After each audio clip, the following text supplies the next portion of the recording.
नमस्कार विद्यार्थी मित्रांनो, भरारी 2021 मध्ये आपलं सर्वांचं हार्दिक हार्दिक स्वागत आहे. मी सुभाष मारवाडे, विषय सहाय्यक गणित, डायट गोंदिया. आज आपण या व्हिडिओमध्ये गणित विषयामधील महत्त्वमापन म्हणजेच मेन्सुरेशन या भागावर चर्चा करणार आहोत. या भागाला जो भारांश आहे तो 20% आहे. म्हणजेच या भागावरती विचारण्यात येणाऱ्या प्रश्नांची संख्या ही 10 असणार आहे. प्रत्येक प्रश्नाला 2 गुण असल्यामुळे एकूण 20 गुणांचे प्रश्न या भागावर येणार आहेत. मागच्या तासिकेमध्ये आपण दशमान परिमाणे व परिमिती याबद्दल माहिती पाहिली. या तासिकेमध्ये आपण क्षेत्रफळ, पृष्ठफळ व घनफळ यावर माहिती बघणार आहोत.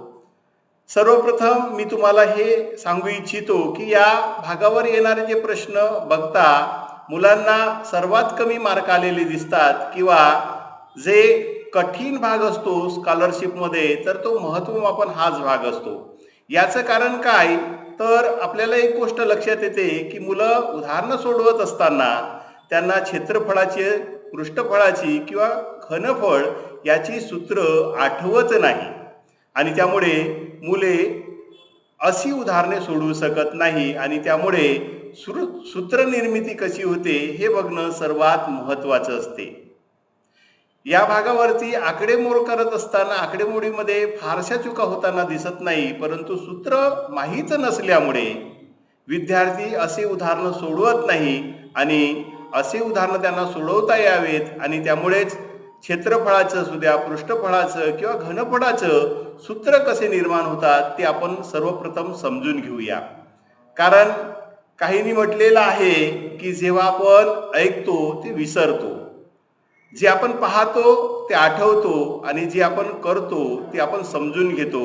तर क्षेत्रफळाची, पृष्ठफळाची आणि घनफळाची सूत्रे कशी निर्माण होतात ते आपण समजून घेऊया आणि हे समजून घेतल्यानंतर तुम्हाला सहजच या भागावरती येणारे प्रश्न सोडवता येणार आहेत आणि ते सुद्धा कमी वेळेमध्ये कसे सोडवायचं हे आपण नंतरच्या तासिकेमध्ये बघणार आहोत. चला तर सूत्रनिर्मिती कशी होते ते बघूया. सर्वप्रथम आपण आयताचे क्षेत्रफळ काढण्याचे सूत्र कसे निर्माण होते ते बघूया. सर्वांना आयत हा माहीत आहे. आता आपण इथं 5 सेमी लांबी व रुंदी 3 सेमी असलेल्या आयताचे क्षेत्रफळ काढणार आहोत. बघा, मी इथं एक आलेख पेपर घेतलेला आहे. या आलेख पेपरमध्ये प्रत्येक यामध्ये जो डब्बा आहे यामध्ये आडवे अंतर किंवा उभे अंतर हे 1 सेंटीमीटर आहे. त्यामुळे यामध्ये दिसणारा प्रत्येक डब्बा हा एक चौरस एकक एवढा आहे. म्हणजे यामधील प्रत्येक डब्बा हा एक चौरस आहे. आता आपण या आलेख पेपरवरती लांबी 5 सेमी व रुंदी 3 सेमी असणारा आलेख काढूया. आता यामध्ये बघा एक आयत काढलेला आहे. त्याची लांबी किती आहे? 5 सेमी आहे. आपल्याला माहित असते की आयताच्या समोरासमोरील बाजू ह्या कशा असतात? एकरूप असतात. आता लांबी 5 सेमी असल्यामुळे इथं 5 सेमी लिहिलं आणि त्याच्या समोरील बाजू ही सुद्धा लांबी असणार आहे आणि ती सुद्धा 5 सेमी असणार आहे.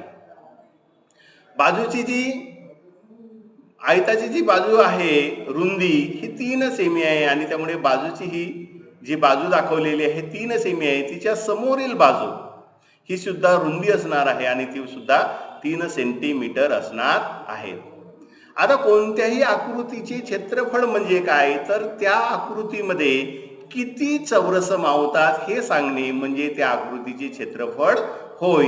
आणि त्यामुळे आपण एक सूत्र तयार करण्यासाठी नोंद तक्ता काढून घेऊया. या नोंद तक्त्यामध्ये पहिला जो कॉलम असणार आहे तो अनुक्रमांकाचा असेल, दुसरा लांबी, त्यानंतर रुंदी आणि लांबी आणि रुंदीच्या आधारे क्षेत्रफळ आणि मग सूत्र कसे तयार होते त्यासाठी आपण सूत्राचा शेवटचा यामध्ये कॉलम ठेवणार आहोत. यामध्ये आपण 3 प्रकारचे उदाहरणं किंवा 3 उदाहरणं घेणार आहोत. उदाहरण 1, उदाहरण 2 आणि उदाहरण 3. आता बघा, पहिला जो आयताचं घेतलेला आहे त्यामध्ये आयत किती आहे? आयताची लांबी ही 5 सेमी आहे तर रुंदी ही 3 सेमी आहे. आता 5 सेमी लांबी व 3 सेमी रुंदी असलेल्या आयतामध्ये किती चौरस मावतात ते बघूया. कारण त्या आकृतीमध्ये किंवा कोणत्याही आकृतीमध्ये किती चौरस मावतात यालाच आपण त्या आकृतीचे क्षेत्रफळ असे म्हणतो. त्यासाठी आपल्याला सूत्राची गरज सुद्धा नाही.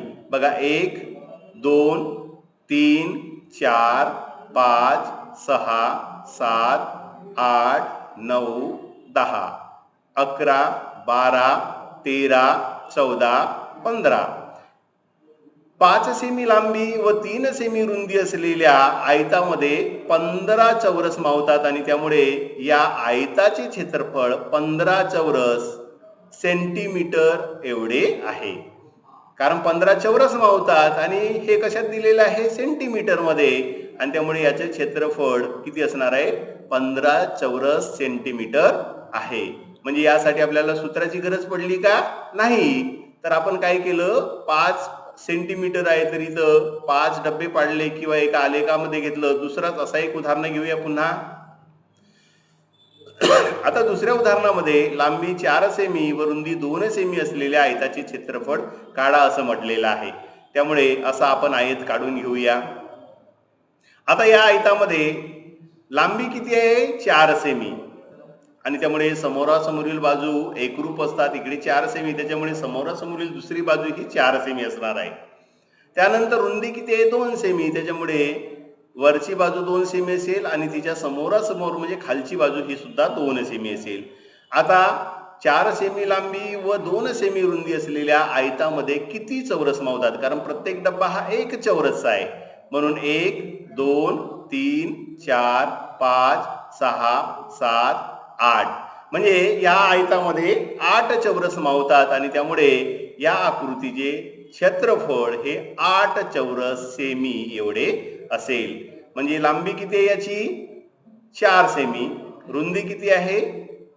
2 सेमी आणि 4 सेमी लांबी व 2 सेमी रुंदी असलेल्या आयताचे क्षेत्रफळ हे 8 चौरस सेमी आहे. याच पद्धतीनं पुन्हा एक आपण उदाहरण बघूया. आता लांबी 4 सेमी व रुंदी 3 सेमी असलेल्या आयताचे क्षेत्रफळ काढा असं एक आपण उदाहरण घेतलं. सर्वप्रथम 4 सेमी लांबी व 3 सेमी रुंदी असणारा आयत काढून घेऊया. आता इथं आयत काढलेला आपण, त्यामध्ये लांबी किती आहे? 4 सेमी आहे आणि रुंदी किती आहे? 3 सेमी. तर 3 सेमी रुंदी आहे. तिच्या समोरासमोरील बाजू म्हणजे कोणती आहे? खालची बाजू, ती सुद्धा 3 सेमी असेल. डावीकडील बाजू म्हणजे ही लांबी आहे ती 4 सेमी आहे, तर उजवीकडील बाजू सुद्धा 4 सेमी असेल. कारण आयताच्या समोरासमोरील बाजू ह्या एकरूप आणि समान लांबीच्या असतात. आता अशा आयतामध्ये मग किती चौरस मावतात यालाच आपण क्षेत्रफळ म्हणतो. तर मोजून घेऊया असे किती एकक चौरस मावतात. 1 2 3 4 5 6 7 8 9 10 11 12 म्हणजे या आयताचं क्षेत्रफळ किती आहे? 12 चौरस सेमी आहे. आणि ते तक्त्यामध्ये आपण नोंद करून घेऊया. 4 सेमी लांबी व 3 सेमी रुंदी असलेल्या आयताचं क्षेत्रफळ हे 12 चौरस सेंटीमीटर एवढं आहे. आता बघा, ह्या आता नोंद तक्त्याकडे आपण थोडं नोंद तक्त्याचं निरीक्षण करूया. याकडे थोडं काटेकोर दृष्टीने बघूया. तर बघा, 5 सेमी लांबी आहे, 3 सेमी रुंदी आहे, तर क्षेत्रफळ किती आहे? 15 आहे. म्हणजे 3 5 15. लांबी 4 सेमी, रुंदी 2 सेमी आहे, तर 4 2 8 आणि 4 सेमी लांबी व 3 सेमी रुंदी म्हणजे 4 त्रिक किती होईल? 12.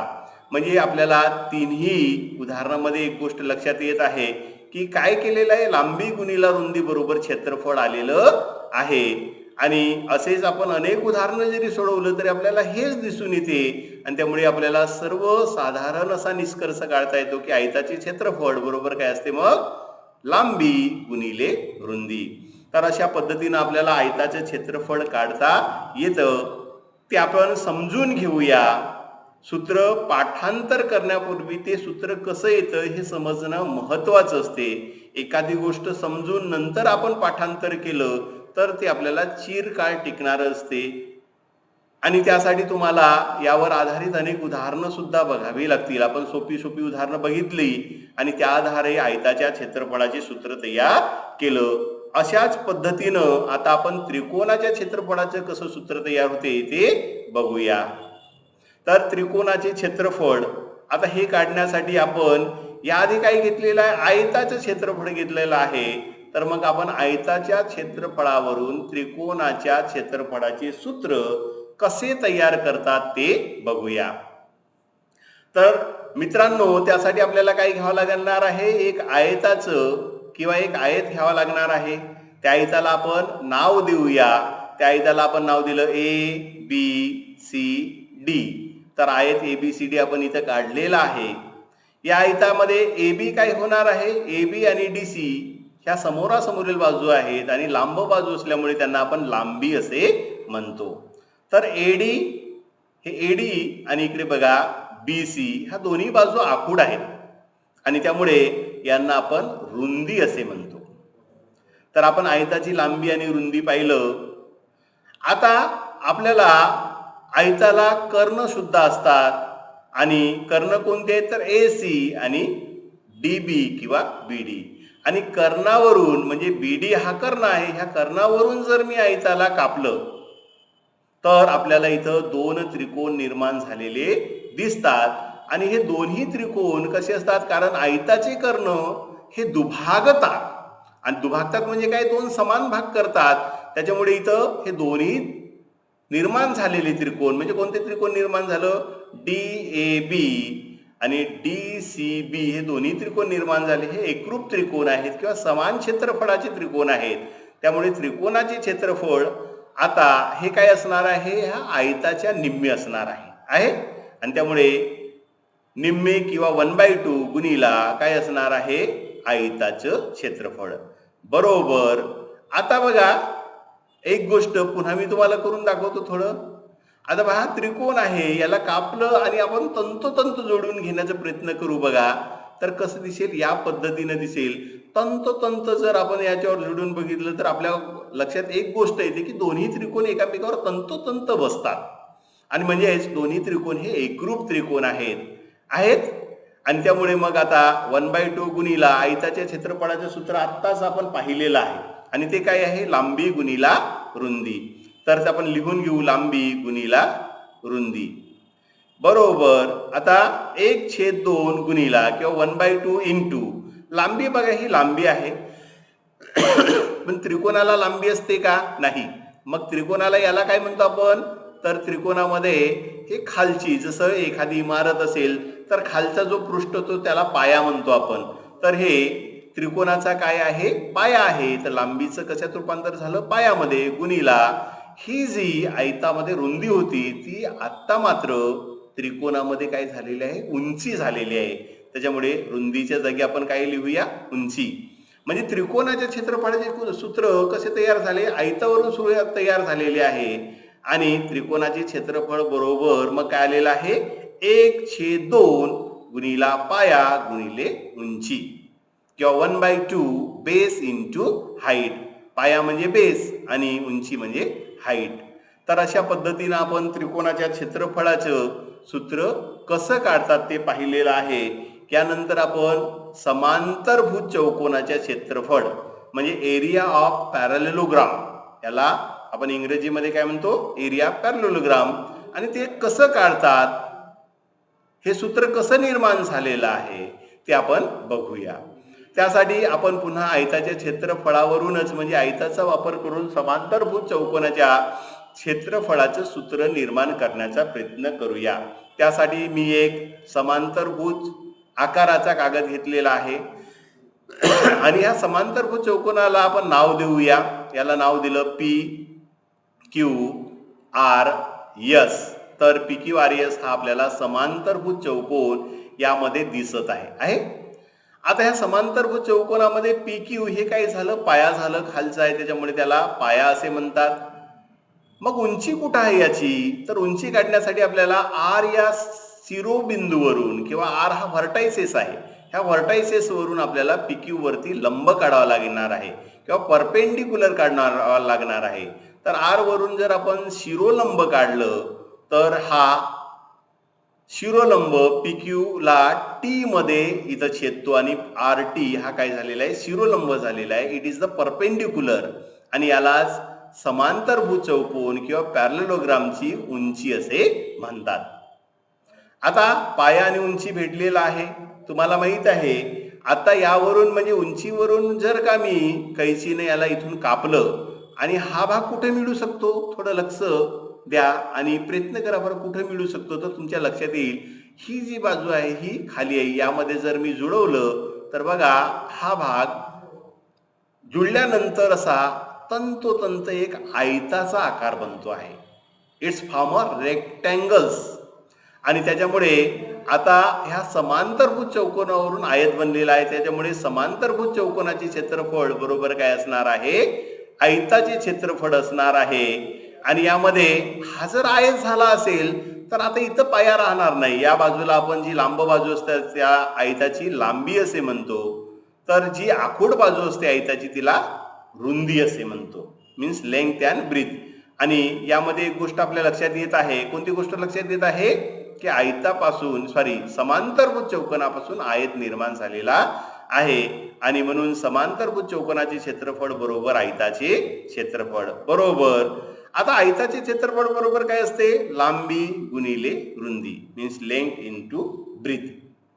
आता बरोबर लांबी जो होता इथं आधी काय होता, पाया होता, म्हणून इथं काय लिहून घेऊ आपण, पाया गुणिला रुंदी जी होती आयताची या जागी काय होता, शिरोलंब होता. जर आपण मागे जाऊन पाहिलं तर मग इथं काय येणार आहे, तर उंची येणार आहे. म्हणजे समांतरभुज चौकोनाच्या क्षेत्रफळाचे जे सूत्र आहे ते या पद्धतीने निर्माण झाले आहे आणि समांतरभुज चौकोनाच्या क्षेत्रफळाचे सूत्र बरोबर काय असणार आहे, पाया गुणिले उंची. तर अशा पद्धतीने आपण समांतरभुज चौकोनाचे क्षेत्रफळ याचे सूत्र सुद्धा तयार केलेलं आहे. मित्रांनो, एक गोष्ट लक्षात घ्या की हे सूत्र कसे निर्माण झाले हे समजून घेणं महत्वाचं आहे. हे जोपर्यंत आपल्याला समजणार नाही तोपर्यंत आपण ते लक्षात ठेवू शकणार नाही आणि मग जर सूत्र आपल्याला आले नाही तर उदाहरणे येणार नाही. यानंतर आता मी समभुज चौकोनाचे क्षेत्रफळ मीन्स एरिया ऑफ रोम्बस, समभुज चौकोनाला रोम्बस म्हणतात, तर एरिया ऑफ रोम्बस आपण बघणार आहोत. समभुज चौकोनाचे क्षेत्रफळ कसे निर्माण झाले ते बघणार आहोत. त्यासाठी मी एक समभुज चौकोन घेतलेला आहे. समभुज चौकोन म्हटलं किंवा रोम्बस म्हटलं तर त्याच्या ऑल साइड्स आर कॉन्ग्रुएंट, सर्व साइड्स काय असतात, एकरूप असतात. त्याच्यामुळे याला जर मी नाव दिलं PQRS तर PQRS हा समभुज चौकोन यामध्ये निर्माण झालेला आहे आणि त्याची बाजू PQ, बाजू QR, बाजू RS किंवा SR आणि बाजू PS ह्या चारही बाजू एकरूप बाजू आहेत. म्हणजे कशा आहेत, समान लांबीच्या बाजू आहेत आणि त्यामुळेच आपण त्या कशाला, त्रिकोणाला समभुज त्या चौकोनाला समभुज चौकोन असे म्हणतात.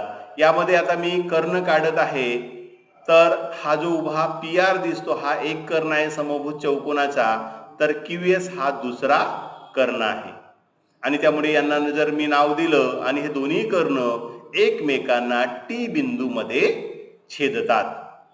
आता हा कोणता आहे कर्ण, जर मी याला पहिला म्हटलं तर हा QS हा कर्ण दुसरा होईल आणि हे दोन्ही कर्ण एकमेकांना परस्परास लंब दुभागतात. लंब असतात, परपेंडिक्युलर असतात आणि दुभागतात म्हणजे बायसेक्टर असतात. It is a perpendicular bisector of each other. आणि त्यामुळे आता इथं PQS हा त्रिकोण आणि RQS हे दोन एकरूप त्रिकोण तयार झालेले आहेत आणि त्यामुळे आता इथं समभुज चौकोनाचे क्षेत्रफळ म्हटलं तर काय होणार आहे, दोन्ही कर्ण हे परस्परांना लंब दुभागतात, त्याच्यामुळे ह्या सर्व बाजू समान असणार आहेत.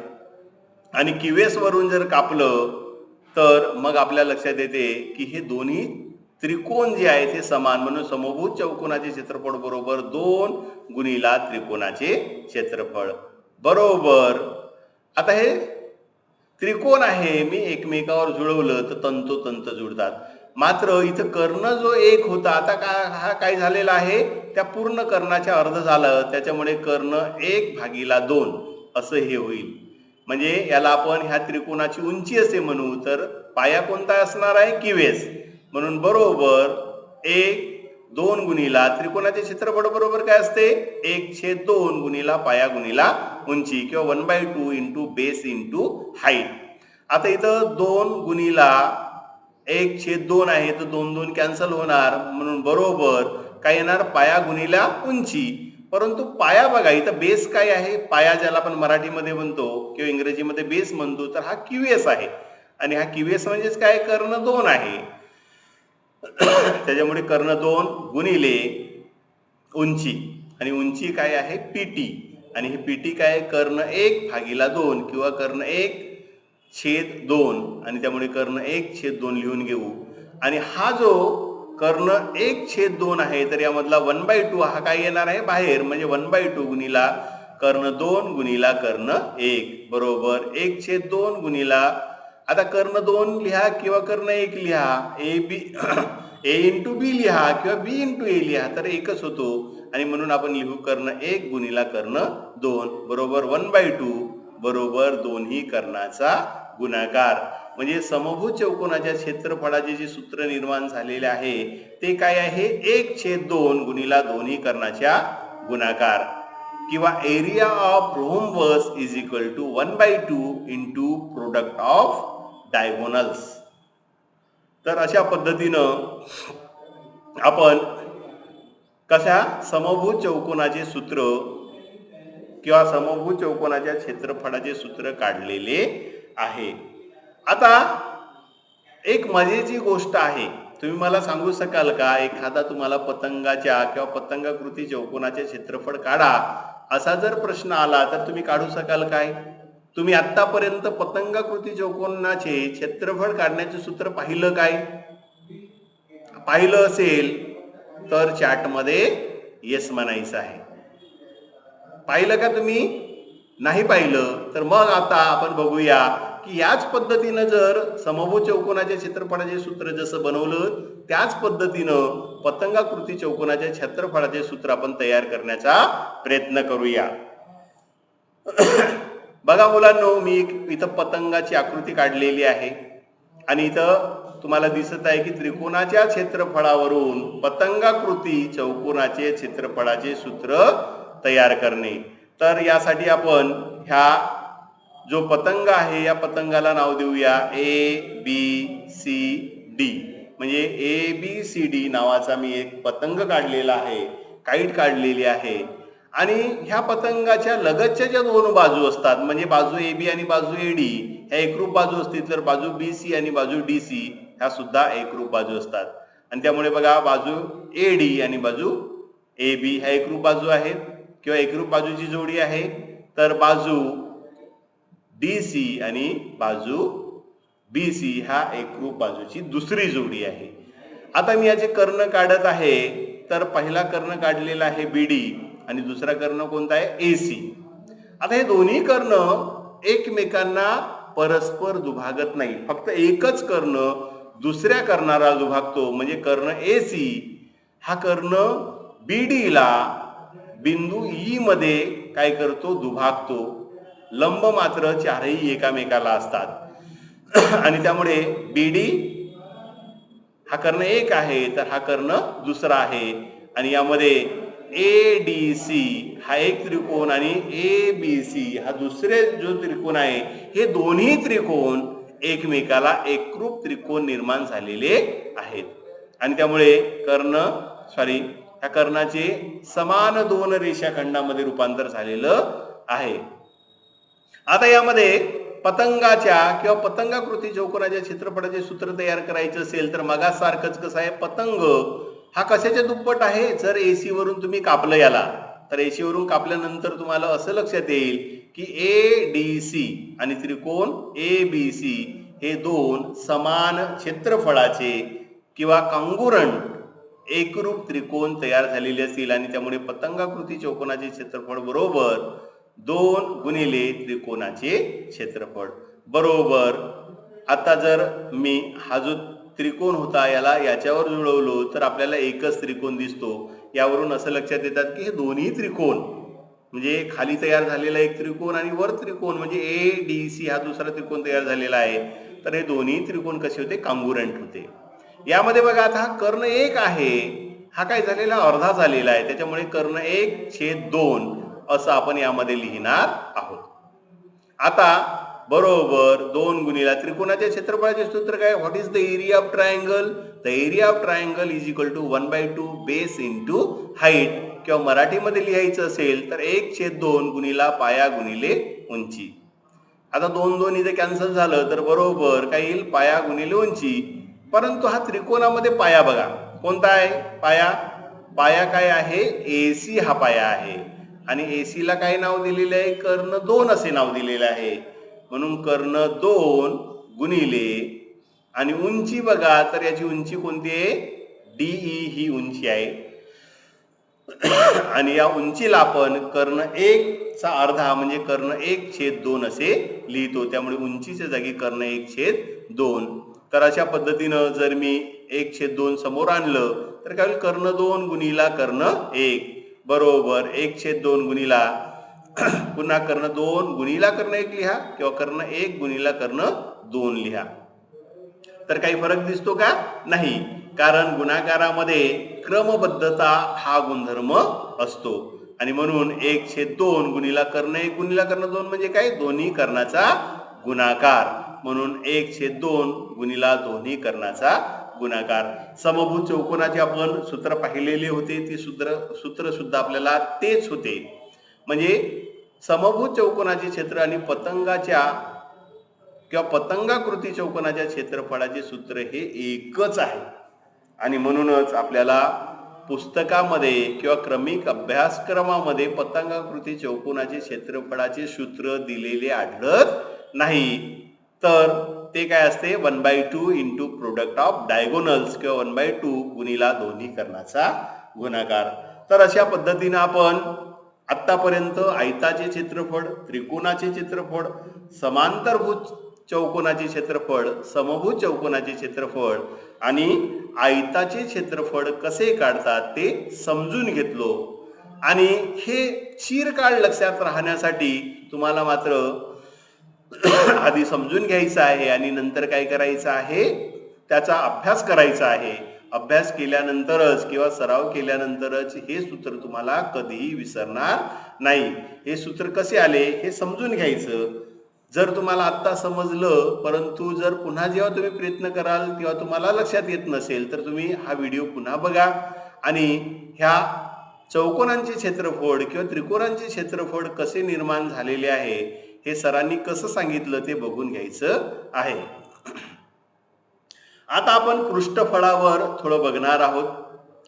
आता पृष्ठफळावर बघत असताना पृष्ठफळ म्हणजे काय ते बघूया. पृष्ठफळ म्हणजे तुम्ही कोणताही एखादी वीट घ्या, विटेचा आकार हा इष्टिका स्थितीचा असतो किंवा एखादा तुम्ही वस्तू घेतली तर अनेक आकार तुम्हाला दिसतात. परंतु हे जे आकार असतात त्यांच्यावरती काहीतरी पृष्ठ असतो आणि हा पृष्ठाचे क्षेत्रफळ म्हणजेच त्याला म्हणतात पृष्ठफळ. पृष्ठफळ म्हणजे हे वेगळं काही नसते तर एखाद्या वस्तूच्या पृष्ठाचं क्षेत्रफळ म्हणजे पृष्ठफळ असते. आणि त्यामुळे आता आपण इष्टिका चिती व घनाचे पृष्ठफळ कसे काढतात ते बघूया. यामध्ये आपण त्यासाठी एक इथं मी काय घेतलेला आहे, घन घेतलेला आहे. आता हा घन जो असतो हा घनाला किती बाजू असतात, 12 बाजू असतात, 6 पृष्ठे असतात आणि 6 पृष्ठे असल्यामुळे आपल्याला 6ही पृष्ठांचं एकूण क्षेत्रफळ म्हणजे घनाचं पृष्ठफळ होणार आहे. म्हणजे कोणत्याही वस्तूच्या सर्व पृष्ठांच्या क्षेत्रफळाची बेरीज म्हणजेच त्या वस्तूचे पृष्ठफळ होईल. मग आता आपण घन घेतलं, त्या घनाचे पृष्ठ वेगळे करून बघूया. आता मी हा पृष्ठ इकडे बाजूला घेतलेला आहे, त्याच्या मागच्या बाजूला त्या सारखंच पृष्ठ आहे. परंतु घनाच्या चारही बाजू किंवा घनाच्या सर्व बाजू ह्या समान लांबीच्या व एकरूप असतात व त्यांना बाजू असे म्हणतो. त्यामुळे हे जे पृष्ठ आहेत हे पृष्ठ सर्व काय असेल यांची लांबी बाजू बाजू असणार आहे. पुन्हा आम्ही इकडे घेतलं, खालचं घेतलं, वरचं घेतलं, डावीकडलं घेतलं तर उजवीकडलं की एकूण किती पृष्ठ झाले? 1 2 3 4 5 6. घनाला 6 पृष्ठे आहेत आणि 6ही पृष्ठे हे एकरूप आहेत, कारण त्याच्या सर्व बाजू ह्या एकरूप असतात व त्यांना बाजू असे म्हणतो. त्याच्यामुळे हा जो पृष्ठ असेल याची बाजू काय असणार आहे? वस्तूचे पृष्ठफळ बरोबर आपण आधीच म्हटलेलं आहे की 6ही पृष्ठाच्या क्षेत्रफळाची बेरीज. मग इथं प्रत्येक पृष्ठाचे क्षेत्रफळ हे समान आहे व ते काय असणार आहे? बाजू आहे. आणि त्यामुळे घनाचे पृष्ठफळ आता जर मी पाहिलं या पद्धतीनं तर तुम्हाला इथं लक्षात येईल 6ही पृष्ठफळ झाले, इथं काय असणार आहे? बाजू. ही काय असणार आहे? बाजू, बाजू आणि बाजू. प्रत्येक पृष्ठ यामध्ये जे बाजू आहेत ह्या एकरूप आहेत. त्यामुळे मग आता हा चौरस आहे, कारण चारही बाजू ह्या समान लांबीच्या आहेत आणि प्रत्येक कोन हा 90 अंशाचा आहे. त्यामुळे इथं जो घनाचं पृष्ठ आहे हे काय असेल? बाजूचा वर्ग. हे सुद्धा बाजूचा वर्ग, बाजूचा वर्ग, बाजूचा वर्ग, बाजूचा वर्ग आणि बाजूचा वर्ग. म्हणजे 1 2 3 4 5 6 म्हणजे घनाचे पृष्ठफळ बरोबर 6 गुणिला बाजूचा वर्ग, किंवा बाजूचा वर्ग आपण किती वेळ लिहूया? 6 वेळ लिहूया. 1 2 3 4 5 आणि 6 बरोबर. मग 6 लिहिलं म्हणून 6 गुणिला बाजूचा वर्ग, आणि म्हणूनच घनाचे पृष्ठफळ बरोबर काय असेल? हा सूत्र तयार झालेला आहे. यासाठी तुम्हाला अगदी घरी एक प्रयोग करता येईल. एखादं घनाचा आकार असणारं एखादं खोकं घ्यायचं, त्याला फाडा आणि प्रत्येक पृष्ठ बघा, तर एकामेकावर तंतोतंत बसवला तर तुम्हाला ते एकामेकावर बसलेले दिसणार आहेत. आणि प्रत्येकाचं क्षेत्रफळ हे बाजूचा वर्ग असणार आहे. त्यामुळे 6 गुणिला बाजूचा वर्ग असणार आहे. आता मात्र आपण इष्टिकाचिती किंवा त्याला घनाकृती असे सुद्धा म्हणतात, त्याचं क्षेत्रफळ बघणार आहोत. इथं मी एक आकार घेतलेला आहे. हा आकार इष्टिकाचितीचा किंवा विटेचा आकार आहे. विटेचा आकार, पुस्तकाचा आकार, किंवा एखादं खोकं असेल लांबट त्याचा आकार, हे सर्व आकार इष्टिकाचितीचे आकार असतात. आणि या आकाराचे आपल्याला पृष्ठफळ काढायचे आहे. तर पृष्ठफळ काढण्यासाठी एकूण पृष्ठांची संख्या आपल्याला सर्वप्रथम निश्चित करावी लागेल. तर इष्टिकाचितीला सुद्धा 6 पृष्ठ असतात. बघा इथं मी हे लांबी आहे इष्टिकाचितीची, ही रुंदी आहे. तर यामध्ये ही दिलेली आहे ही इष्टिकाचितीची उंची आहे. कारण घरामध्ये जरी सर्व बाजू एकरूप असल्या तरी इष्टिकाचितीमध्ये प्रत्येक बाजू ही वेगळी असते. त्याच्यामध्ये लांबी, रुंदी व उंची सुद्धा असते. त्याच्यामुळे आता मी सर्वप्रथम इथं म्हणजे समोरचं पृष्ठ आहे ते बाजूला काढतो आहे. मग खालचं पृष्ठ बाजूला काढलं तर बघा इथं काय होतं? लांबी आणि बी म्हणजे ब्रीथ म्हणजे रुंदी, आणि त्यामुळे याचं क्षेत्रफळ काय होईल? LB. याचं क्षेत्रफळ सुद्धा काय होईल? LB. आता मी इथं डावीकडचं पृष्ठ घेतलं आणि उजवीकडचं पृष्ठ घेतलं तर दोनांची काय आहे? BH म्हणजे ब्रीथ इंटू हाईट म्हणजे रुंदी आणि उंची. तर याचं क्षेत्रफळ काय होईल? BH. याचं पण BH. त्यानंतर समोरचं आणि हे मागेचं पृष्ठ बाजूला घेतलं तर याच्या काय आहे? लांबी आणि उंची, तर HL किंवा LH असं याचे क्षेत्रफळ होईल. तर HL आणि याचे HL. आता कोणत्याही वस्तूचं पृष्ठफळ म्हणजे सर्व पृष्ठांच्या क्षेत्रफळांची बेरीज. तर याला 6 पृष्ठ आहेत आणि 6 पृष्ठापैकी 2-2 पृष्ठ किंवा पृष्ठांच्या जोड्या ह्या एकरूप आहेत. आणि त्यामुळे मग इष्टिकाचितीचे पृष्ठफळ बरोबर 2 गुणिला, कारण बघा LB आहे, LB 2 वेळा आहे म्हणजे 2 LB. BH किती आहे? 2 आहे म्हणजे अधिक 2 BH. आणि HL किती आहे? 2 वेळा आहे म्हणजे 2 HL. आता इथेही 2 आहे, 2 आहे, 2 आहे. 2 जर तुम्ही सामायिक काढलं, कॉमन काढलं तर काय होईल?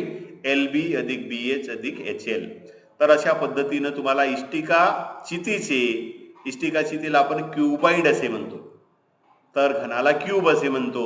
आणि त्याच्यामुळे the surface area of cuboid is equal to 2LB plus BH plus HL असं जे सूत्र निर्माण झालेलं आहे ते कसं निर्माण झालं यामध्ये आपण पाहिलेलं आहे. अजून आपल्याला काही पृष्ठफळांची सूत्र समजून घ्यायची आहेत. त्यामध्ये वृत्तचिती आहे, शंकू आहे. तर आपण यामध्ये वृत्तचिती आणि शंकूचे पृष्ठफळ समजून घेऊया. त्यासाठी आपण एक वृत्तचितीचे वक्र पृष्ठफळ आपल्याला समजून घ्यायचं आहे. त्यासाठी तुम्ही काय करायचं, एक आयताकृती कागद घ्यायचा.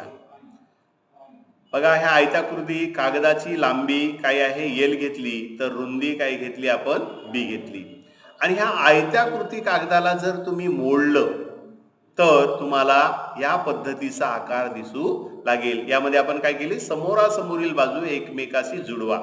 म्हणजे ही बघा, ही रुंदी आहे, त्याच्या समोरासमोरील बाजूची दुसरी रुंदी आहे. हे एकमेकाला आपण इथं काय करत आहोत, जुळवत आहोत. तर आपल्याला असा आकार दिसायला लागेल. आणि जेव्हा आपण पूर्णता जुळवू तर आपल्याला इथं वृत्तचितीचा आकार निर्माण झालेला दिसेल. आता हे बघा, ही लांबी जी आहे, तर इथं जे खालची वक्राकार बाजू दिसत आहे, ज्याला आपण परिघ म्हणतो. आणि म्हणून वृत्तचितीचे वक्र पृष्ठफळ बरोबर काय असणार आहे, आयताचे क्षेत्रफळ असणार आहे. कारण आयतापासून काय निर्माण झालेली आहे, वृत्तचिती निर्माण झालेली आहे. आणि त्यामुळे आयतापासून वृत्तचिती निर्माण झाल्यामुळे वृत्तचितीसाठी जो काही सरफेस आहे किंवा जे काही पृष्ठ लागलेलं आहे, आयताचं पृष्ठ आहे. त्याच्यामुळे आयताचं क्षेत्रफळ म्हणजेच वृत्तचितीचे वक्र पृष्ठफळ असणार आहे. बरोबर. आता आयताच्या क्षेत्रफळाचे सूत्र तुम्हाला माहिती आहे. काय आहे, लांबी गुणिले रुंदी किंवा लेंथ इंटू ब्रीथ. बरोबर. आता बघा, ही जी लांबी आहे, ही लांबी इकडे जर पाहिलं तर हे कसं झालेलं आहे, वक्र झालेलं आहे. म्हणजे तुम्ही जर पाहिलं तर ते तुम्हाला इथं असं परिघासारखं वाटणार आहे. म्हणजे ते परिघ आहे. आणि परिघ म्हणजे इथं लांबीच्या जागी आपण त्याच्यामुळे काय लिहू घेऊ, परिघ गुणिला रुंदी आहे. आयतामध्ये ही बघा रुंदी आहे. ही रुंदी म्हणजे इथं काय झालेली आहे, उंची झालेली आहे. त्यामुळे रुंदीच्या जागी उंची लिहून घेऊ. तर अशा पद्धतीनं परिघ गुणिला उंची. तर परिघ म्हणजे काय, 2πr आणि उंची म्हणजे काय, h. आणि त्यामुळे वृत्तचितीचे वक्र पृष्ठफळ बरोबर 2πrh असं तयार झालेलं आहे. आणि किंवा याला इंग्रजीमध्ये आपण काय म्हणू, the surface area, curve surface area of cylinder is equal to 2πrh. अशा पद्धतीनं आपण वृत्तचितीचे वक्र पृष्ठफळाचे किंवा सरफेस एरिया ऑफ सिलेंडर याचे सूत्र आपण तयार केलेले आहे. आता वृत्तचितीचे एकूण पृष्ठफळ बघणार आहोत. बघा, हा वृत्तचिती आपण इथं आकार घेतलेला आहे. वृत्तचिती आकारामध्ये तुमच्या लक्षात येईल एक काय आहे, वक्र पृष्ठफळ आहेत. इथे वरती आणि खाली काय आहे, वक्र आहे. याला जर आपण फाडलं किंवा वक्र पृष्ठफळाला जर आपण सरळ केलं तर आपल्याला इथं आयत तयार झालेला दिसतो. आणि खाली आणि वर काय आहे, दोन वर्तुळे आहेत. आणि त्यामुळे त्यांना वरचं वेगळं केलं भाग तर तो असा दिसेल, आणि खालचं भाग हा जर वेगळं केलं तर या प्रकारे वर्तुळ आपल्याला दिसाया लागेल. आताच आपण पाहिलं की वृत्तचितीचे वक्र पृष्ठफळ बरोबर काय, 2πrh आहे. आणि म्हणून वृत्तचितीचे एकूण पृष्ठफळ बरोबर वृत्तचितीचे वक्र पृष्ठफळ अधिक काय होतील, दोन वर्तुळाचे क्षेत्रफळ. कारण इथं दोन वर्तुळ आहे बघा, खालचा वर्तुळ आणि हा वरचा वर्तुळ. बरोबर. आता इथं वृत्तचितीचे वक्र पृष्ठफळाचे सूत्र आपण काढलेलं आहे. काय, 2πrh म्हणजे 2πrh प्लस, आणि आता इथं दोन वर्तुळाचे क्षेत्रफळ, हा जो वरचा वर्तुळ आहे त्याचे क्षेत्रफळ काय असेल, πr², आणि खालच्याचं सुद्धा πr². कारण ह्या दोन्ही क्षेत्रफळाची जी त्रिज्या आहे किंवा रेडियस आहे ही सेम आहे. त्याच्यामुळे इथं काय, πr² प्लस πr² म्हणजे 2πr². आता इथेही 2 आहे, इथेही 2 आहे, इथेही पाय आहे, इथेही पाय आहे, इथेही r आहे, इथेही r आहे. त्यामुळे 2πr एवढं जर मी सामायिक काढलं, कॉमन काढलं, तर वाचणार काय असणार आहे, h प्लस r. आणि म्हणूनच वृत्तचितीचे एकूण पृष्ठफळ बरोबर काय असेल, 2πr आणि h प्लस r. किंवा यालाच आपण इंग्रजीमध्ये म्हणायचं असेल तर काय म्हणू, total surface area of cylinder is equal to 2πr h plus r किंवा r प्लस h असं आपल्याला म्हणता येईल. तर अशा पद्धतीनं आपण वृत्तचितीचे एकूण पृष्ठफळ काढलेलं आहे. आता आपलं काय राहिलेलं आहे, शंकू, ज्याला आपण कोन असे म्हणतो. आणि शंकूचे वक्र पृष्ठफळ सर्वप्रथम आपण काढून घेऊया. तर बघा, हा शंकू आहे आणि या शंकूमध्ये हे जी उभी आहे हिला आपण लंब उंची असे म्हणतो व ते एच अक्षराने दर्शवतो. आणि हा जो पाया आहे याची जी त्रिज्या असते ते आर अक्षराने दर्शवितात. आणि ही जी उंची आहे, परंतु ही कशी आहे, तिरकस आहे, त्यामुळे तिरकस उंची ही एल अक्षरांनी दर्शवितात. तिरकस उंचीला स्लॅन्ट हाईट असे सुद्धा म्हणतात. शंकूच्या खालचा जर पृष्ठ बघितलं तर तो आपल्याला वक्राकृती किंवा वर्तुळाकृती दिसतो. आणि हा वर्तुळाकृती जर ही कडा पाहिली, वक्रकडा, तर ही काय आहे, परीघ आहे. त्याला आपण सर्कमफरन्स ऑफ सर्कल म्हणतो. आणि परीघ हा जो असतो हा काय असतो, 2πr. परीघ हा काय असतो, 2πr असतो. आता अशा पद्धतीचं मी शंकू घेतलेला आहे आणि या शंकूला कशावरून कापत आहे, लंब उंची कशावरून, तिरकस उंची जी आहे, जी एल अक्षराने दर्शवलेली आहे, त्यावरून आपल्याला कापत आहोत. तर आपल्याला या पद्धतीचं शंकूचं पृष्ठभाग दिसेल. पुन्हा त्याला मी सरळ केलं तर या पद्धतीचं, म्हणजे वर्तुळ पाकडीसारखं किंवा एखाद्या फुलाच्या पाकडीसारखं हा भाग दिसू लागेल किंवा वर्तुळाचा हा भाग दिसू लागेल. आणि यामध्ये हा जो भाग आहे हा कशापासून झालेला आहे, या वक्र भागापासून तयार झालेला आहे. आणि हे वक्र भाग म्हणजे काय होतं, परीघ होतं. तर इथं सुद्धा हे काय आहे, परीघ आहे. आणि हा जो भाग आहे तिरकस उंची, ज्याला आपण यल म्हणत आहोत, तर इथला हा जो भाग आहे हा काय आहे, परीघ आहे इकडे, वक्र पृष्ठभाग. आणि हा काय आहे, 2πr आहे त्याच्यामुळे. आणि हा इथं काय आहे, यल आहे. म्हणजे इथं परीघ होता त्याच्यामुळे आपण 2πr लिहिलं आणि यल आहे. आता हे जे वर्तुळ पाकळीला अनेक भागामध्ये, सारख्या भागामध्ये मी काय केलं, इथं विभाजन केलं. बघा, इथं तुम्हाला दिसत आहेत छोटे छोटे छोटे छोटे असे एकरूप भाग कापले मी, समान भागामध्ये विभाजन केलं आणि हे भाग एका आयताकृती भागामध्ये जोडलं. तर असा पद्धतीचा आयताकृती भाग दिसू लागेल, ज्याच्यामध्ये ही जी तिरकस उंची आहे, ही तिरकस उंची कोणती आहे, ही आहे. बघा, तुम्हाला पुन्हा इथं लक्षात आलेलं असेल, मी इथं क्लिक केल्यानंतर ही जी उंची आहे इथं जुळत आहे इथं, म्हणजे हे आयताची रुंदी झालेली आहे. तर हा 2πr आहे, हे जो वक्र भाग आहे, तर हे वरचा भाग आणि खालचा भाग यापासून तयार झालेला आहे. हा 2πr आहे, त्याच्यामुळे याचा अर्धा म्हणजे πr इकडे असणार आहे आणि त्याचाच अर्धा πr, म्हणजे πr 2πr, म्हणजे 2πr पासून πr हे खालची आणि वरची बाजू बनलेली आहे.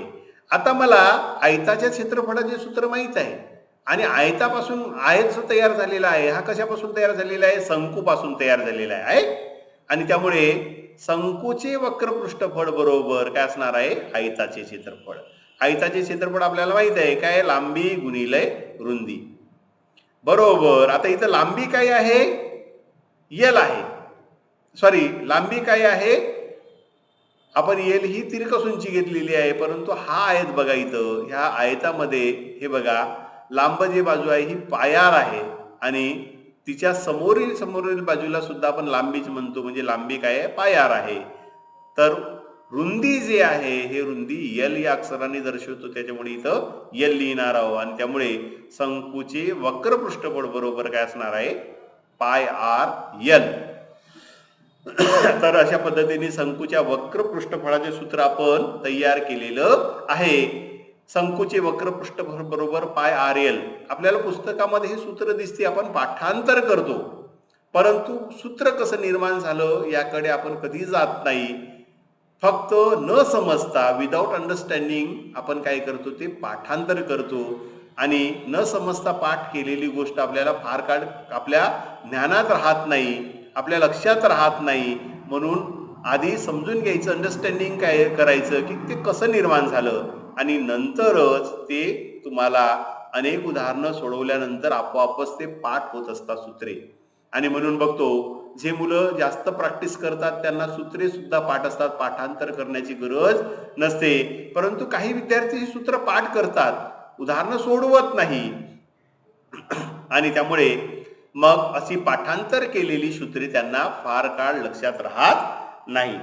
आता आपण वेळ थोडं राहिलेलं आहे, त्यामध्ये घनफळाचे सूत्र कसे निर्माण झालेले आहे ते अगदी 15 मिनिटांमध्ये बघूया आणि मग या तासिकेला थांबूया किंवा या तासिकेचा समारोप करूया. तर आपण सर्वप्रथम पृष्ठफळांचे सूत्र कसे निर्माण होते ते पाहिलं, त्यानंतर क्षेत्रफळानंतर पृष्ठफळांचे सूत्र कसे निर्माण होते ते पाहिलं आणि आता आपण घनफळांचे सूत्र.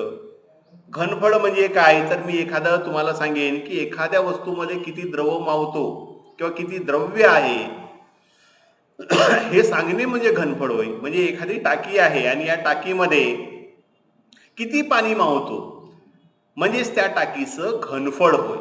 घनफळाचं अगदी सहज आणि साधं लक्षात ठेवण्याचं आपल्याला सूत्र आहे. म्हणजे यावरूनच सूत्रांची निर्मिती सुद्धा झालेली आहे. आता आपण बघू की विविध प्रकारच्या चितींच्या घनफळाचे सूत्र तयार करणे. तर त्यासाठी आपल्याला एक सामान्य सूत्र घनफळाचं पाहायला मिळते. हे सामान्य सूत्र काय आहे, घनफळ बरोबर पायाचे क्षेत्रफळ गुणिला उंची. इंग्रजीमध्ये याला म्हणायचं झालं तर घनफळाला आपण व्हॉल्यूम असे म्हणतो. तर volume is equal to the area of base, पायाचे क्षेत्रफळ याला एरिया ऑफ बेस म्हणतो आणि हाईट म्हणजे उंची. आणि त्यामुळे एक आपल्याला सर्वसामान्य कॉमन फॉर्म्युला मिळतो, तो काय असतो, volume is equal to area base into height. आणि volume is equal to area base into height हे सूत्र सुद्धा कशावरून मिळालेलं आहे यासाठी जर समजून घ्यायचं असेल तर मी डाएट गोंदिया चॅनलवरती बरेच व्हिडिओ अपलोड केलेले आहेत, त्यामध्ये तुम्ही समजून घेऊ शकता. ते व्हिडिओ तुम्ही बघा. त्यामध्ये एक व्हिडिओ असं घेतलेला आहे की नाणं घेतलं, एका नाण्यावर दुसरं नाणं असं जर मांडत गेलं तर आपल्याला तिथं चितीचा आकार तयार झालेला दिसतो आणि त्यावरूनच हे घनफळाचे सामान्य सूत्र तयार झालेलं आहे. पण हे सर्व समजून घेण्यासाठी तुम्हाला ते पूर्ण व्हिडिओ बघावं लागेल. चला तर आपण आता ह्या सामान्य सूत्रांचा वापर करून, कारण आपल्याकडे वेळ कमी आहे आणि वेळ कमी असल्यामुळे ह्या सामान्य सूत्राच्या साहाय्याने अन्य प्रकारच्या ज्या चिती आहेत त्या चितींच्या घनफळाचे सूत्र तयार करण्याचं आपण समजून घेणार आहोत. आता सर्वप्रथम आपण यामध्ये घनाचे घनफळ काढण्याचं सूत्र तयार करून घेऊ. घनाचे घनफळ. तर घनाचे घनफळ काढण्यासाठी सर्वप्रथम मी एक घन घेतो आहे आणि हा घनाचं काय आहे, आपल्याला पाया आहे किंवा बेस आहे. हा जो गडद रंगाने थोडं दाखवलेला आहे मी, तो काय आहे, पाया आहे. आता आपण जी चिती आहे ह्या चितीच्या घनफळाचे सामान्य सूत्र लिहूया. तर चितीच्या घनफळाचे सामान्य सूत्र काय आहे, तर घनफळ बरोबर तळाचे क्षेत्रफळ गुणिला उंची. परंतु चिती जी म्हटलेली आहे ही चिती कोणती आहे, घन आहे. कारण तिची प्रत्येक पृष्ठ हा चौरस आहे आणि ज्याचा प्रत्येक पृष्ठ चौरस असतो अशा आकाराला आपण घन असे म्हणतो, क्यूब असे म्हणतो. आणि त्यामुळे मग घनाचे घनफळ बरोबर काय असणार आहे, तळाचे क्षेत्रफळ. हा तळ हा दिसत आहे, हा तळ आपण घेऊ आणि याचे क्षेत्रफळ काढू आपण. तर आपल्या लक्षात येईल की तळाचे क्षेत्रफळ, तर तळ काय आहे, चौरस आहे. म्हणजे इथं चौरसाचे क्षेत्रफळ गुणिला उंची. ही बघा इथं ही उंची आहे आणि ही उंची म्हणजेच काय आहे, तर या घनाची बाजू आहे. कारण घनाचे सर्व ज्या बाजू असतात ह्या एकरूप असतात आणि त्यामुळे त्या प्रत्येक बाजूला आपण साईड बाजू असे नाव देतो, कडा असे नाव देतो. त्यामुळे इथं आपण त्या उंचीला सुद्धा बाजू म्हणूया. आता चौरसाचे क्षेत्रफळाचे सूत्र तुम्हाला माहित आहे, काय, बाजू गुणिले बाजू आणि इथं पुन्हा गुणिले काय आहे, बाजू बरोबर घनाचे घनफळ बरोबर बाजूचा 3 वेळ जर गुणाकार असेल तर काय असतं, बाजूचा घन. म्हणजे घनाचे घनफळ बरोबर बाजूचा घन. किंवा volume of cube is nothing but the cube of side or side cube. तर अशा पद्धतीने बघा एकदम सोप्या पद्धतीने आपल्याला घनाचे घनफळ काढता आलेले आहे. त्यासाठी आपण सामान्य सूत्र वापरलेले आहे. अशाच आता मी इष्टिका चिती घेतो आहे. आता इथं घेतलेला आकार हा इष्टिका चितीचा आहे. इष्टिका चितीचा इथं गडद रंगाने दाखवलेला भाग हा तळाचे क्षेत्रफळ आहे. तर चितीच्या घनफळाचे सामान्य सूत्र इथे घेऊया. तर चितीचे घनफळ बरोबर तळाचे क्षेत्रफळ गुणिला उंची. चिती कोणती आहे? इष्टिका चिती आहे. म्हणजे इष्टिका चितीचे घनफळ आपल्याला काढायचे आहे. त्यामुळे आता इष्टिका चितीची लांबी कोणती आहे बघू. ही लांबी आहे, ही रुंदी आहे, तर ही जी आहे ही उंची आहे. ही उंची असेल, ही सुद्धा उंची आहे, ही सुद्धा उंची आहे. तर आता इथं तळाचे क्षेत्रफळ असते म्हणजे चितीचे क्षेत्रफळ बरोबर काय असणार आहे? तळाचे क्षेत्रफळ. तर तळ इथं घेऊन घेऊ आणि त्याचे क्षेत्रफळ होईल गुणिला उंची. बरोबर तळ काय आहे? आयत आहे. आयताचे क्षेत्रफळ काय असते? लांबी गुणिले रुंदी आणि इथं काय आहे? गुणिला उंची आहे म्हणजे उंची. म्हणून चितीचे घनफळ यामध्ये वापरलेली चिती जी आहे ती इष्टिका चिती आहे. तर इष्टिका चितीचे घनफळ बरोबर लांबी गुणिले रुंदी गुणिले उंची. इष्टिका चितीलाच आपण इंग्रजीमध्ये काय म्हणतो? Cuboid. And volume of cuboid is equal to LBH किंवा length into breadth into height असं सूत्र निर्माण झालेलं आपल्याला आढळून येते. तिसरा आपण घेऊया वृत्तचितीचे घनफळ घेणार आहोत आपण. तर वृत्तचिती यामध्ये आकार घेऊया. हे वृत्तचितीचा आकार आहे. यामध्ये जो तळ आहे हा कसा आहे? वर्तुळाकार आहे आणि या वर्तुळाची जी त्रिज्या आहे ही R आहे, तर उंची H आहे. आणि अशा वृत्तचितीचे जर घनफळ काढायचे आहे तर आपल्याला एक सामान्य सूत्र वापरावं लागतो आणि तो सामान्य सूत्र काय? चितीचे घनफळ बरोबर तळाचे क्षेत्रफळ गुणिला उंची. आणि चिती कोणती आहे? तर वृत्तचिती आहे म्हणून वृत्तचितीचे घनफळ बरोबर आता इथं तळाचे क्षेत्रफळ. तळ काय आहे? वर्तुळ आहे म्हणजे वर्तुळाचे क्षेत्रफळ गुणिला उंची. आणि बरोबर आता तळ हा वर्तुळ असल्यामुळे वर्तुळाचे क्षेत्रफळ काय असते? πr² आणि गुणिले उंची म्हणजे h म्हणजे πr²h म्हणजे वृत्तचितीचे घनफळ बरोबर काय आलेलं आहे? πr²h. आणि म्हणूनच याला आपण म्हणतो की volume of cylinder is nothing but the πr²h. हे सूत्र तयार झालेले आहे. हे सामान्य सूत्राचा वापर करून आपण इथं तयार केलेले आहे. आता आपण शंकूचे घनफळाचे सूत्र काढण्याचा इथं प्रयत्न करणार आहोत. शंकू म्हणजे तुम्हाला माहित आहे आपण चने मुरमुरे घ्यायला जातो तर कोन मध्ये आपण ज्याला कोन म्हणतो ना, हे इंग्रजी नाव आहे शंकूचं. ह्या कोन मध्ये आपल्याला काय मिळतात? चने मुरमुरे मिळतात. तर हा जो आकार आहे या आकारामध्ये किंवा तुम्ही आईस्क्रीमचा कोन खाल्लेला असेल तर ते शंकूचे सुंदर किंवा उत्तम असे उदाहरण आहे. आणि या 3 शंकू जर आपण एखाद्या वृत्तचितीमध्ये टाकलं तर ती वृत्तचिती पूर्ण भरते. म्हणजे एका कोनामध्ये ती वृत्तचितीचा 1/3 हा भाग भरतो. 1/3 part of cylinder. And therefore म्हणून शंकूचे घनफळ बरोबर काय असणार आहे? 1/3 गुणिला वृत्तचितीचे घनफळ. परंतु वृत्तचितीचे घनफळ आपल्याला माहित आहे कारण इथे 1/3 भाग भरतो एका कोननी. ते काय? πr²h. तर अशा पद्धतीनं शंकूचे घनफळ किंवा volume of cone is equal to 1/3 πr²h. त्यानंतर आपण सर्वात शेवटी म्हणजे गोल जो असतो ह्या गोलाचे घनफळ कसे काढतात ते बघून घेऊया. इथे मी एक गोल घेतलेला आहे. या गोलाची त्रिज्या किती आहे? R आहे. तर उंची काय आहे? h आहे. एवढ्याच त्रिज्येचा आणि उंचीचा मी एक कोन घेतलेला आहे आणि त्या कोनाला पाण्याने भरतो आहे. आणि एक जर मी कोन किंवा एक शंकू जर मी या गोलामध्ये टाकलं तर हा गोल अर्धा भरतो आहे. पुन्हा एक शंकू टाकलं तर आता मात्र हा कोन पूर्ण भरतो आहे. म्हणजे 2 शंकूनी हा गोल जो आहे हा पूर्ण भरतोय. गोलाला आपण स्पियर म्हणतो आणि त्यामुळे गोलाचे घनफळ बरोबर किंवा volume of sphere is equal to काय होईल? 2 गुणिला काय होईल? 2 गुणिला शंकूचे घनफळ. कारण 2 शंकूनी हा गोल भरतो आहे. बरोबर 2 गुणिला शंकूचे घनफळ काय? 1/3 πr²h.